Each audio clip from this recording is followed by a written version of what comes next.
Welcome everyone. This is the second lecture of DBMS and in this video we will discuss about database architecture and types of database architecture. So without wasting any time, let's start this video. And first one is database architecture. तो database architecture आपका क्या होता है? Database architecture in a DBMS refers to the design and structure of how data is stored, organized, managed and accessed within the system. ठीक है, तो basically आपका database architecture होता क्या है डीबीएमएस में? एक आपका डिजाइन होता है कि किस तरीके से आपका डेटा स्टोर्ड है उसमें, किस तरीके से उसको ऑर्गेनाइज किया जा रहा है और किस तरीके से उसको मैनेज किया जा रहा है एंड किस तरीके से उसको डेटा को एक्सेस किया जाएगा उस सिस्टम में। ठीक है, ये बेसिकली क्या होता है, एक ओवरऑल फ्रेमवर्क होता है कि आपका डेटा इफिशिएंटली तरीके से स्टोर हो सके, इफिशिएंटली तरीके से डेटा रीड लाइव हो सके और मैनिपुलेट हो सके। ठीक है, तो design of a database DBMS का जो होता है किस पे डिपेंड करता है? उसके आर्किटेक्चर पे डिपेंड करता है, किस तरीके का उसका आर्किटेक्चर बना हुआ है।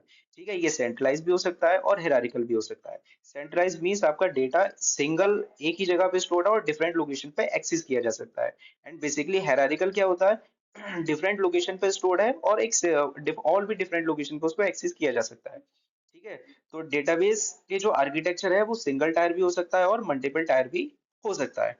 ठीक है, तो एक एक करके सभी पढ़ेंगे। तो basically types of database architecture क्या होता है?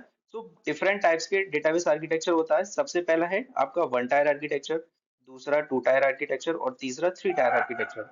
ठीक है, तो वन टायर आर्किटेक्चर क्या होता है? वन टायर आर्किटेक्चर डीबीएमएस का सबसे सिंपल आर्किटेक्चर है। ठीक है, क्यों? क्योंकि यूजर इसमें डायरेक्टली सेट हो सकता है डीबीएमएस पे और उसको यूज कर सकता है। ठीक है, बेसिकली ये किसके लिए होता है? ये आपका डिजाइनर और प्रोग्रामर के लिए होता है। ठीक है, जो आपका डायरेक्टली उसमें चेंजेस कर सकते हैं। ठीक है, यूजर उस पर अगर बैठ रहा है तो उसमें कोई भी चेंजेस करेगा तो सीधा सीधा आपका डीबीएमएस पे चेंज होगा, आपका डेटाबेस में चेंज होगा। ठीक है, इसकी इमेज भी देख सकते हैं आप। आपके यूजर है, यूजर डायरेक्टली किस पे बैठा हुआ? डेटाबेस पे बैठा हुआ, डायरेक्टली उसको एक्सेस कर सकता है, उसमें कोई भी चेंज कर सकता है। Next one is two tier architecture. तो टू टायर आर्किटेक्चर क्या होता है? बेसिकली ये डीबीएमएस में मॉडल है कि जिसमें दो लेयर में डिवाइड होता है, एक आपका क्लाइंट, एक आपका सर्वर।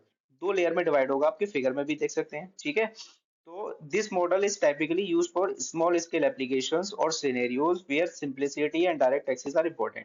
ये मॉडल क्यों बनाया गया था? बेसिकली स्मॉल स्केल एप्लीकेशंस के लिए बनाया गया था और उन सिनेरियो के लिए जहाँ पे डायरेक्ट एक्सेस ज्यादा जरूरी है। ठीक है, सीधा सीधा आपको एक्सेस करना है तो basically two tier architecture prefer करते हैं। ठीक है, टू टायर आर्किटेक्चर क्या करता है? डेटा को आप बहुत जल्दी तरीके से एक्सेस कर सकते हो और उसको रिट्राइव भी कर सकते हो। ठीक है, क्वेरी चला के। And last one is three tier architecture. Three tier architecture क्या है? ये आपका मोस्ट वाइडली यूज्ड आर्किटेक्चर है डीबीएमएस में। ठीक है, तो three tier architecture separates its tier from each other based on the complexity of the users and how they use the data present in the database. ठीक है, basically आपका तीन tyre architecture क्या होगा? इसमें तीन लेयर्स होती हैं, तीनों लेयर को अलग अलग डिवाइड करता है। क्यों डिवाइड करता है? यूजर की कॉम्प्लेक्सिटी को रिड्यूस करने के लिए। ठीक है, लाइक थाउजेंड्स ऑफ यूजर्स उसको यूज कर रहे हैं। ठीक है, डेटाबेस को, तो उसमें चेंज करेंगे तो बेसिकली हर यूजर अपने अकॉर्डिंग चेंज कर देगा उसमें।